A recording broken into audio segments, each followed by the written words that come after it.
Mabuhay, this is Bob from Love Beyond the Sea. I'm going to call this video, Don't Worry About Things That Haven't Happened Yet. Now, as you can see there, I'm going to respond to a comment in a video from probably a year and a half ago.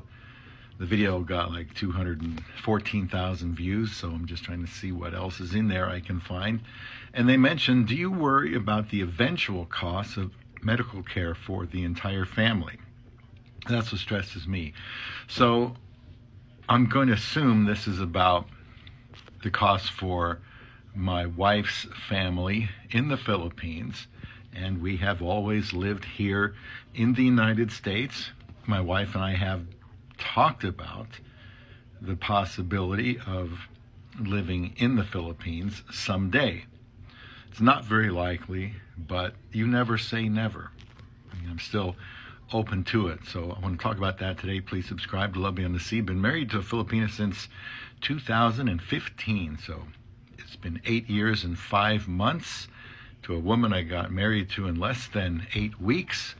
So I try to talk about the things that I do to help us stay together. And a lot of that comes from the Bible.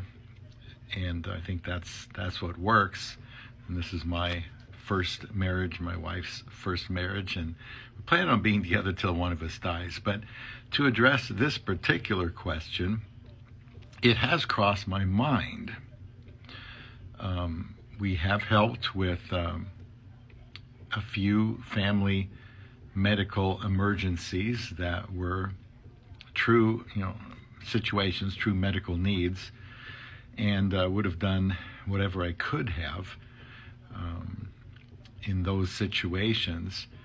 And I was thinking, well, what happens if it's this person this time that has a big problem, a big need, and then a year later it's somebody else, and then somebody goes into an accident, and they know that my wife and I are living here in America and we have more means to be able to help. Will they put pressure on my wife to help?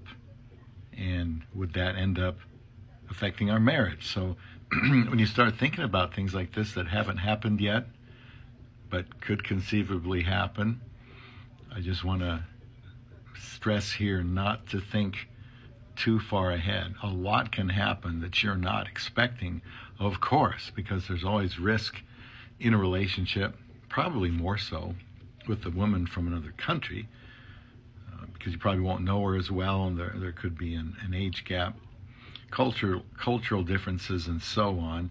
I have thought about it, and if something happened like tomorrow, I would just have to discuss it with my wife, and we would have to go from there. I would want to know what she feels about it before I just, made a decision for both of us without getting her input. And you should always get the input of your wife. So what would I do? I don't know.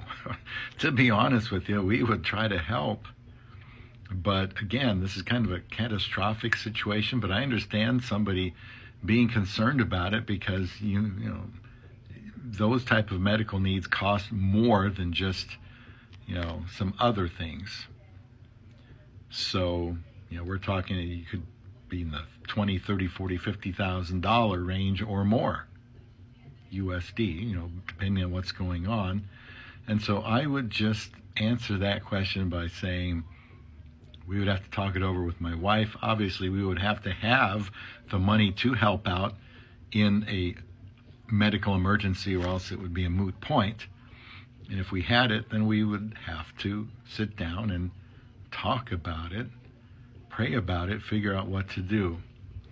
But I want to also just maintain the attitude that don't worry about things that haven't happened. I've seen enough comments and talked to enough Westerners that they're pretty scared about what could go wrong in a relationship because it's happened to other people. Maybe they know those people, maybe it's already happened to them, and they want to be assured that nothing that happened to them before could happen again. And you just don't know that. It's not a gamble. Marriage is not a gamble, but there is always risk. And you just have to accept that. There's always going to be risk. If you wait for a risk-free marriage, you'll never get married. If you wait for a person without flaws, then you're never going to get married. And then you'll regret it probably. So don't worry about things that haven't happened yet. I tend to be on the worrying side in general. And of course, that's often things that I dread will happen and usually don't happen. And so you can do that until you talk yourself out of getting married. You know, what if she wants to have 2 or 3 kids? What if she wants to insist on living in the Philippines? What if she insists on building a house for her parents to live in with you? What if she cheats on you or runs into some guys that, you know, sweet talk her out of your life?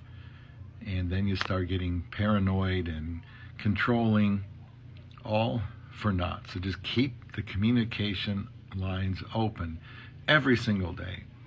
Find out how she's doing. If she's working like my wife, ask her how her day was, anything interesting happening. And if you know there's some things going on, ask her about those things. And keep asking, you know, until it's all resolved. Keep communicating and try not to worry about things that haven't happened yet, or else you might never find love beyond the sea.